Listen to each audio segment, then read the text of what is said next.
All right, the next couple ways are more angle heavy than they are side heavy like the last two.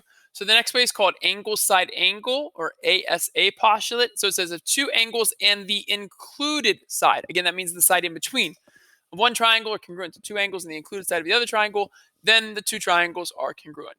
Angle side angle. Angle side angle. Now, before we talk about the next way, I want to talk about this other theorem called the third angles theorem. Now, this third angles theorem could have been introduced in the section where you talked about the triangle angle sum theorem, saying that the sum of a triangle is 180 degrees, right? So the third angle theorem says if two angles of one triangle are congruent to two angles of another triangle, then the third angles must be congruent as well. Well, we could just do a simple math problem to do this. So I'm going to say angle A is 70 degrees and angle B is 50 degrees. Sorry. Well, if A and D are congruent, then angle D must also be 70 and angle B must also be 50. So by the triangle angle sum theorem, each triangle can only equal 180 degrees. So we just simply do 180 minus 70 minus 50. That's 180 minus 120. That's 60 degrees. That means that angle C would have to be 60 degrees. And angle F would also have to be 60 degrees because it's the same math problem. That means that your third angles are also congruent. Now, the reason that this is important is because of this theorem down below here called angle side, or AAS. Now notice where the S is. It says if two angles and a non-included side of one triangle are congruent to two angles and the corresponding non-included side of another triangle, then the triangles are congruent. Now we have the situation of angle side, right? This would have to be the side marked congruent for it to be angle side angle, but it's not. It's this side that's not in between A and B, not touching both angles A and B that are the congruent angles. So that's angle side. But really, this boils down to angle side angle in the third angle theorem, because if you look here, A and D are congruent, B and E are congruent. So angle C and angle F are also going to be congruent. So angle C will also be congruent to angle F, and that's because of this third angles theorem.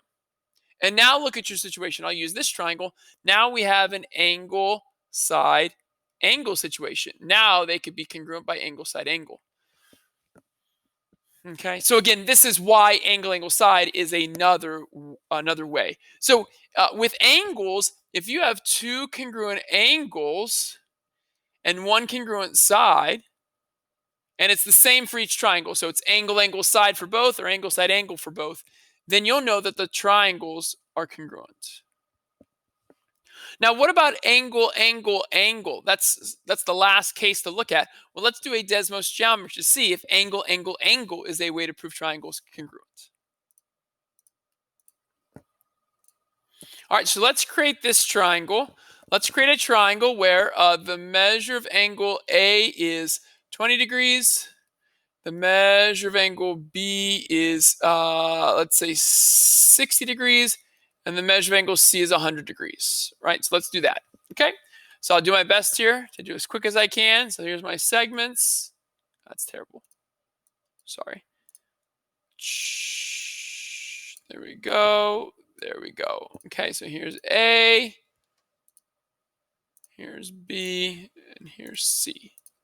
Okay, so I want angle A to be 20 degrees. So again, A is the middle angle I choose. And let's go ahead and shrink that so it's 20 degrees. Good. I want angle B to be 60 degrees. So we got to shrink that way.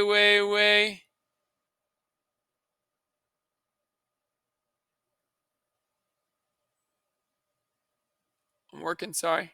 Quiet means focus.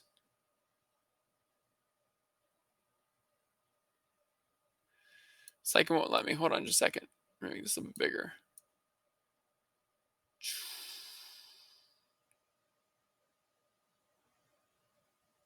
There, okay? And then angle C should automatically be 100, again, because they add up to 180. Good, okay. So there we go. So there's that triangle, okay? Keep that triangle in mind. Now watch what I'm going to do. I'm just going to extend the three corners. Actually, I'm just going to extend A and B. C is going to stay where it is. Watch what happens. So extend A, keep it. extend B. And now watch what happens. Watch what happens.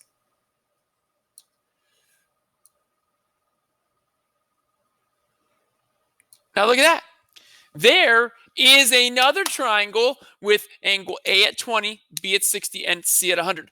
But is that the same congruent triangle as this one? I don't think so. It's way bigger. So angle, angle, angle is not a way to prove triangles congruent. We are actually going to talk about angle, angle, angle when we do similarity back in chapter 7. Okay. So again, if you want to add this to the notes down below here or somewhere, right? Angle, angle, angle is not a congruence. Okay. Not. All right. So far, our 4 ways are side, side, side, side, angle, side, angle, side, angle, angle, angle, side. Those are our 4 ways. Now we're going to learn one more way, and it's very specific to right triangles called the HL. Now, before we talk about it, let's make sure we know what a right triangle is and its parts. So in a right triangle, it is a right triangle because it has a right angle, which points to this long side called the hypotenuse. The hypotenuse is the longest side in your right triangle. Now, the 2 sides that are perpendicular that help make the right angle, those are called legs.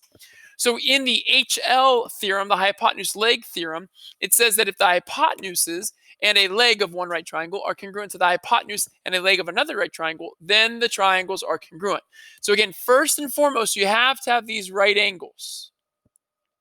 If that's the situation, then if you have congruent hypotenuses and a pair of congruent legs, then you have 2 congruent triangles. So this is a special case of S, A, but it's just when the angle is a right angle. Now, this really does work because of Pythagorean theorem. Pythagorean theorem is a squared plus b squared equals c squared. So let's say that the hypotenuse is always c, and let's call this leg the a. That would mean this leg's the b.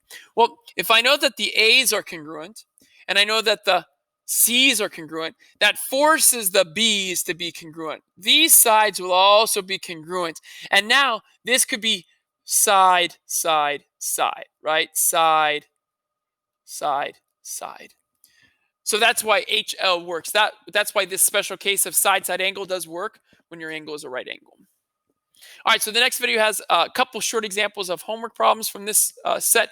But again, be aware that in the future assignments, they're going to be very proof heavy. So best of luck to you.